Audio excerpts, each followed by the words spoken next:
নির্বাচন ডিসেম্বরের মধ্যে হলে সবচেয়ে বেশি ভালো হয়। নির্বাচন ডিসেম্বর মাসে হলে ভালো হয়, সবচেয়ে বেশি ভালো হয় ডিসেম্বর মাসে।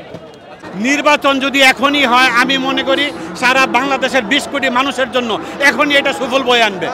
সে নির্বাচন তো দিতে চাচ্ছে না, সে জুনের পরে নির্বাচন বলছে, আমরা ডিসেম্বরের মধ্যে নির্বাচন চাচ্ছি। এই জন্য আমাদের মনে হচ্ছে সে নিরপেক্ষ নাই। এখন একটা ব্যাপার হয়েছে যে অন্তর্বর্তী সরকার উনি যেভাবে দেশ চালাচ্ছেন সেটা কিন্তু গণতান্ত্রিকভাবে দেশ চলতেছে না।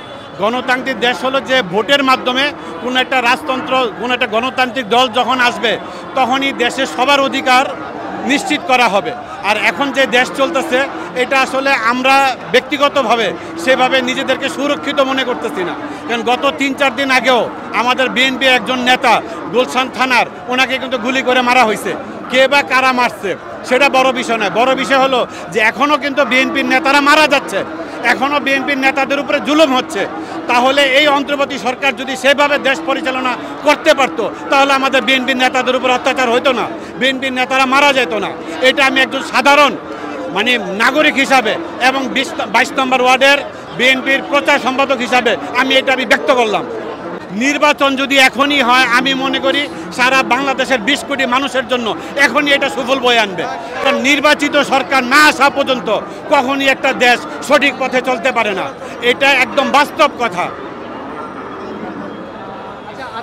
যে তারুণ্যের উপরে সারা পৃথিবী কাঁপতো, যখন তারুণ্য মাঠে নেমে গেছে তখন কোনো অপশক্তি টিকে নাই।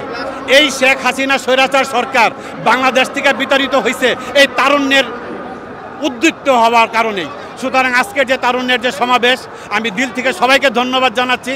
সারা বাংলাদেশের মানুষ এই তারুণ্যের সমাবেশে আজকে যোগদান করছে।